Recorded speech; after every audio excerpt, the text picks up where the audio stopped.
ጤና ይስጥልን። የዓለም ፖለቲካ ወደ ተቃጠለበት አዲስ ምዕራፍ ተሸጋገረ። የአሜሪካው ፕሬዝዳንት ዶናልድ ትራምፕ ለኢራን የጦር መሳሪያ እንዳትሸጡ ሲሉ ለቻይናና ሩሲያ ቀጥተኛ ማስጠንቀቂያን አስተላለፉ።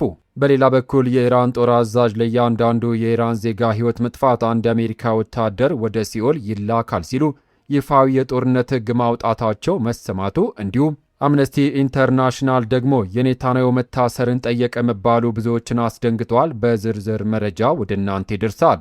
እስከ መጨረሻው አብራችሁን በመቆየት ቪዲዮን ላይክ ያድርጉ። አዲስ ከሆናችሁ ሰብስክራይብ በማድረግና የደውል ምልክቷን በመጫን ቤተሰብ ይሁኑ። ወደ መጀመሪያው መረጃችን እንለፍ።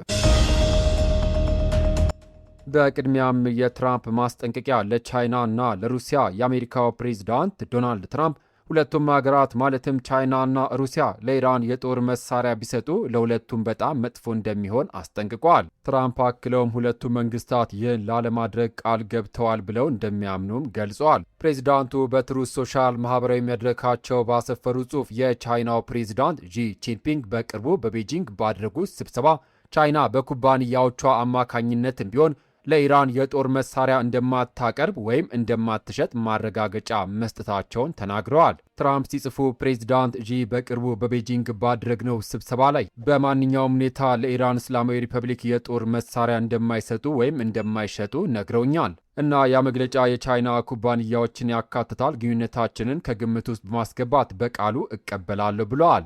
በተጨማሪም ትራምፕ በዩክሬን እየተካሄደ ባለው ጦርነት ቢኖርም ተመሳሳይ ማረጋገጫዎችን ሩሲያ እንደሰጠቻቸውና ለኢራን የጦር መሳሪያ እንደማትሸጥ ገልጸዋል። ትራምፕ አክለውም እኔ ለዩክሬን ሳይሆን ለኔቶ አገሮች የጦር መሳሪያ እንደምሸጥ ይገነዘባል፣ ሙሉ ዋጋ ይከፍላሉ እና እነዚያ የጦር መሳሪያዎች እንዴት እንደሚከፈሉ አላውቅም። ስለዚህ ሰዎች ስለ ኢራን ብዙ ጊዜ የሚያወሩት ሁለት ዋና ዋና አገሮች በእኔ አስተያየት አይሳተፉም፣ ቢሳተፉ ኖሮ ለነሱ በጣም መጥፎ ይሆን ነበር ሲሉ ተናግረዋል። ታዲያ ቻይናና ሩሲያ የትራምፕን ማስጠንቀቂያ ሰምተው ከኢራን ጋር ያላቸውን የጦር መሳሪያ ንግድ ያቆማሉ ብላችሁ ታስባላችሁ? ሀሳባችሁን በኮሜንት ላይ ጻፉልን።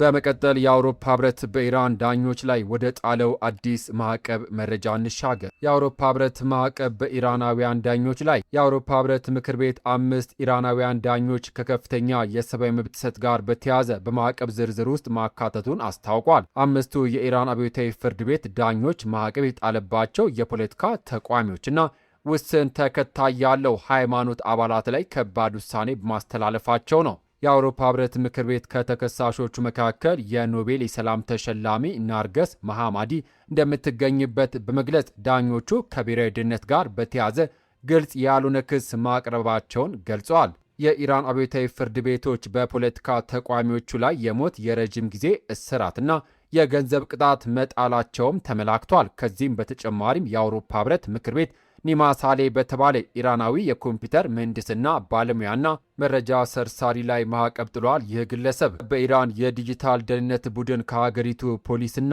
እስላማዊ አብዮታዊ ዘብ ጋር በመስራት ተቋሚዎችና የለውጥ አቀንቃኞች ላይ የበይነ መረብ ጥቃት ያደርሳል መባሉም ተዘግቧል። የአውሮፓ ህብረት ማዕቀብ በኢራን ፍርድ ቤቶች አሰራር ላይ ለውጥ ያመጣል ብላችሁ ታስባላችሁ? አስተያየታችሁን አጋሩን።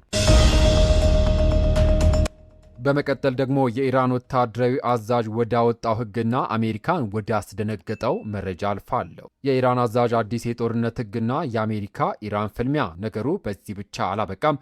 የኢራን ማዕከላዊ ዋና መስሪያ ቤት የሃታም አላምቢያ ፖሊስ አዛዥ የሆኑት ሜጀር ጀነራል አሊ አብዱላሂ በሰጡት መግለጫ በይፋ አዲስ የጦርነት ህግ መታወጁን ተናግረዋል። እንደ የመንግስት ብሮድካስት አይአርአይቢ ገለጻ ሜጀር ጀነራል አብዱላሂ እንዳሉት የእያንዳንዱ የኢራን ዜጋ ህይወት ማለፍ የአሜሪካ ወታደራዊ አባል ህይወት ከማለፍ ጋር የሚጋጭ ግልጽና በይፋ የተላለፈ እኩልታ በጦር ሜዳ ላይ ተተግብሯል። አዛዡ ሲናገሩ ከዚህ ቅጽበት ጀምሮ ለጠላት የተግባር ባህሪውን ያሳየነውን ደንብ በጦር ሜዳ ላይ ግልጽና በይፋ የተላለፈ እኩልታ እንደሆነ እንቆጥረዋለን። ለሰማዕትነት ለተሰጠ እያንዳንዱ የኢራን ዜጋ አንድ አሜሪካዊ የጦር አባል ወደ ሲኦል ይላካል ብለዋል። አብዱላሂ ኢራን ለነሱ ነፃና ቀጥተኛ ወደ ሲኦል የሚወስዱ ትኬቶችን እንዳዘጋጀችላቸው ለአሜሪካ ኃይሎች አስጠንቅቋል። ይህ በእንዲህ እንዳለ የፕሬዝዳንት ዶናልድ ትራምፕ የኢስላማባድ የተኩስ አቁም ስምምነት መፍረሱን ተከትሎ ባለፉት 2 ሳምንታት ውስጥ የአካባቢው ውጥረት በከፍተኛ ሁኔታ ተባብሷል። ከዚያን ጊዜ ጀምሮ አሜሪካ በኢራን ውስጥ ያሉ ቦታዎችን ኢላማ አድርጋ ስትመታ፣ ቴህራን ደግሞ በቀጠናው ባሉ ሀገራት በሚገኙ የአሜሪካ ወታደራዊ ተቋማት ላይ አየርና ባህር ላይ ጥቃት ማድረሷን ገልጻለች። የኢራን አዲስ የጦርነት ሕግ የአሜሪካን ወታደሮች ከቀጠናው ያስወጣል ወይንስ ይበልጥ ለከፋ ፍልሚያ ይጋብዛል? ሐሳባችሁን ጻፉልን። በመጨረሻም እስራኤልና ኔታንያሁ የገጠማቸውን አዲስ ሕጋዊና ወታደራዊ ፈተና መረጃ ወደ እናንተ ላድርስ። የአምነስቲ ጥሪ ለኔታንያሁ እስርና የዌስት ባንክ ውጥረት። በተያያዘ ዜና የአምነስቲ ኢንተርናሽናል የምርምር ተሟጋችነት የፖሊስና የዘመቻዎች ከፍተኛ ዳይሬክተር ኤሪካ ጉዌቫራ ሮዛስ የእስራኤሉን ጠቅላይ ሚኒስትር ቤንያሚን ኔታንያሁ በዓለም አቀፉ የወንጀል ፍርድ ቤት አይሲሲ ትዕዛዝ መታሰር እንዳለባቸው ጥሪ አቅርቧል። ሮዛስ የኒውዮርክ ከንቲባ ዞራን ማምዳኒ ኔታንያሁ የአሜሪካ ከተማን ቢጎበኙ ሊታሰሩ ይገባል ያሉትን አስተጋብተው በኤክስ ገጻቸው የአሜሪካ ባለስልጣናት የሰብአዊ መብቶችን ማስከበርና የሕግ የበላይነትን ማክበር አለባቸው ብሏል። ዓለም አቀፉ የወንጀል ፍርድ ቤት በ2024 በኔታንያሁ ላይ የእስር ማዘዣ ማውጣቱ ይታወሳል። በሌላ በኩል ደግሞ የእስራኤሉን ጠቅላይ ሚኒስትር ቤንያሚን ኔታንያሁ በዌስት ባንክ ታል መንደር በተፈጸመ የተኩስ ልውውጥ አንድ እስራኤላዊ ሕይወት ካለፈ በኋላ አጥብቀው ምላሽ እንደሚሰጡ ቃል ገብቷል። ኔታንያሁ በአሸባሪዎቹና በሚያደራጁት እንዲሁም በሚደግፉት ላይ በሙሉ ኃይላችን እርምጃ እንወስዳለን፣ በይሁዳና በሰማሪያ የሽብርተኝነት እንቅስቃሴ ቦታ እንዲያገኝ አንፈቅድም ብለዋል። የፊልስጤም ባለሥልጣናት ግን የእስራኤል ኃይሎችና ሰፋሪዎች በስፍራው ላይ 4 ፊልስጤማውያን ሕይወትን ማጥፋታቸው ተጠያቂ እንደሆኑ ተናግረዋል። በአጠቃላይ ከትራምፕ ማስጠንቀቂያ እስከ ኢራን አዲስ የጦርነት ሕግ ከአውሮፓ ሕብረት ማዕቀብ እስከ ኔታንያሁ የእስር ጥሪ ድረስ ዓለማችን በከፍተኛ ውጥረት ውስጥ ትገኛለች። ታዲያ እነዚህ ሁነቶች ወደ የትኛው አቅጣጫ የሚያመሩ ይመስላችኋል? ሀሳብ አስተያየታችሁን በኮሜንት መስጫው ላይ አስፍሩልን። ቪዲዮን ከወደዳችሁት ላይክ ማድረጋችሁን አትርሱ። ለቻናላችን አዲስ የሆናችሁ ደግሞ አዳዲስና ሰበር መረጃዎች በፍጥነት ለማግኘት የደውል ምልክቷን በመጫን ሰብስክራይብ ያድርጉ። ከሰዓታት በኋላ በሚሰሙ በአዳዲስና ሰበር መረጃዎች እስከምንገናኝ ሰላም ለሀገራችን፣ ሰላም ለመላው ዓለም ይሁን። በያለንበት የዓለም ዳርቻ ቸር እንቆይ።